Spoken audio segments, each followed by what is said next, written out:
Hi everybody, welcome back to the shop. Today we are back on the GL restoration.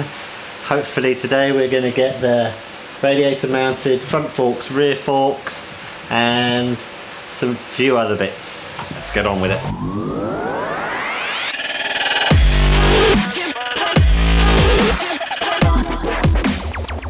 First I'm mounting the radiator. This will have to come off again as I forgot the fan shroud, and it will also aid when removing the carburetors.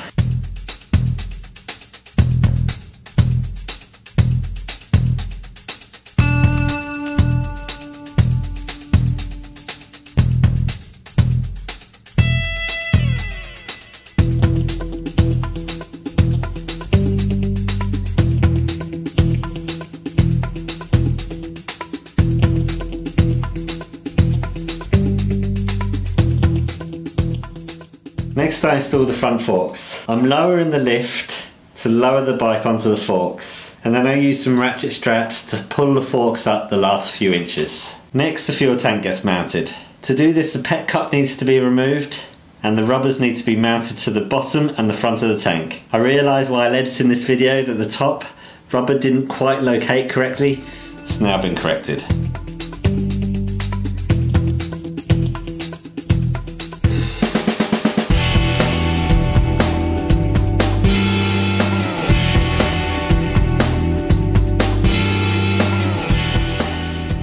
A new fuel filter goes on, and the new fuel line from the pet cut to the filter and onto the fuel tank, and then finally into the carbs. A bit of silicone spray helps to lubricate.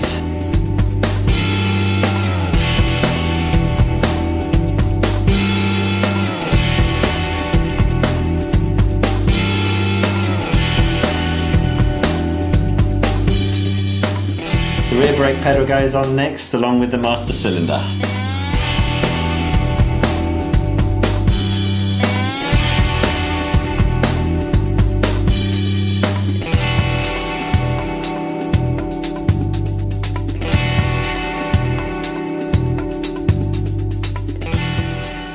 Now the rear forks go on. There's a circlip which retains the drive shaft to the final drive. This was very difficult to put on and even more difficult to film, so I don't have any footage of it unfortunately.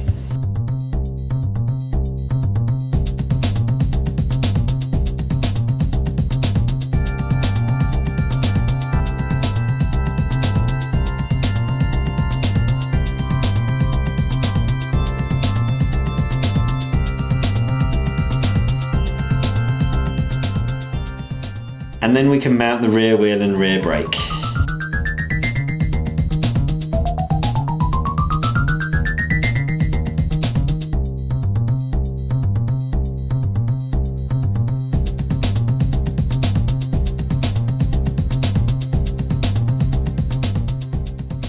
Next up, the rear suspension gets a good clean with a bit of degreaser before it gets remounted. Sorry about the focus. Now the suspension gets some new bushes before installing back on the bike.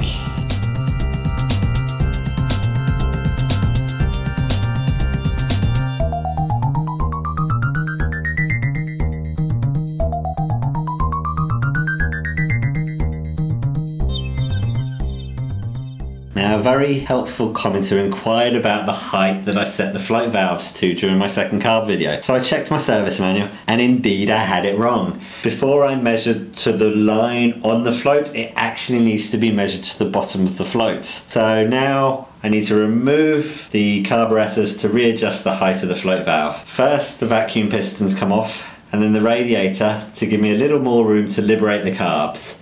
Finally the air cut-off valve needs to be removed to wiggle it free without removing the fuel tank.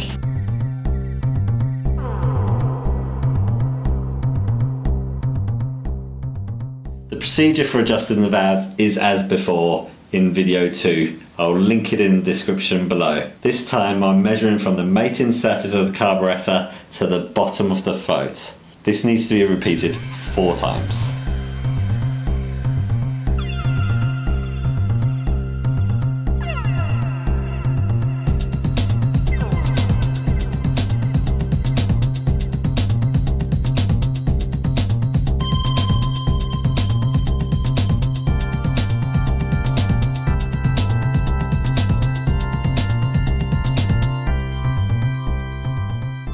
I've installed the throttle cable to the carburetor before putting the carburetor back on the bike. The installation of the carburetors is pretty much the reversal of the removal.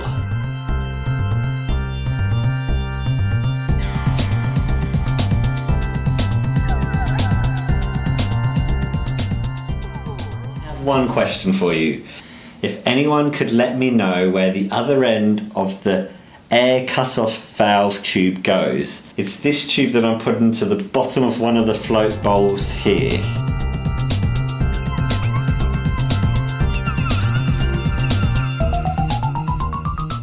It is necessary to remove the thermostat cover to install this part of the radiator shroud. The thermostat and housing gets reinstalled now, and the radiator and shroud can go back on.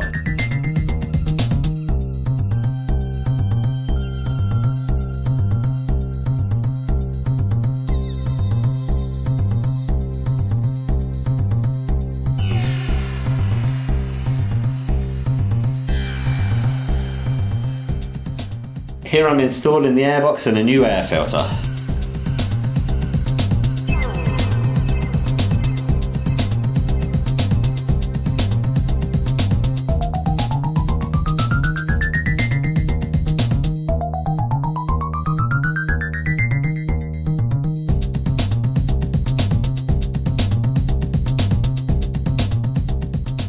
The inlet manifolds and carburetors are now bolted down.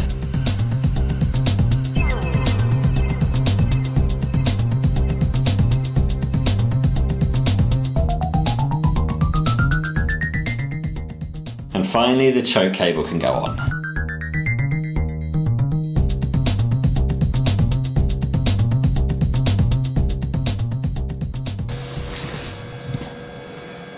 Thanks for watching. That's quite a bit of work done to the GL now. We've got the radiator back on, fuel tanks on, airbox on, front and rear forks are on, rear wheels on, rear brakes, and we've got the airbox on and the carburetor back on after adjusting the floats. Still got to do the brakes, get some brake lines on, all the electrics and a load of bodywork. So if you're not subscribed, please subscribe, hit the like button if you like what I did, and take care of yourselves.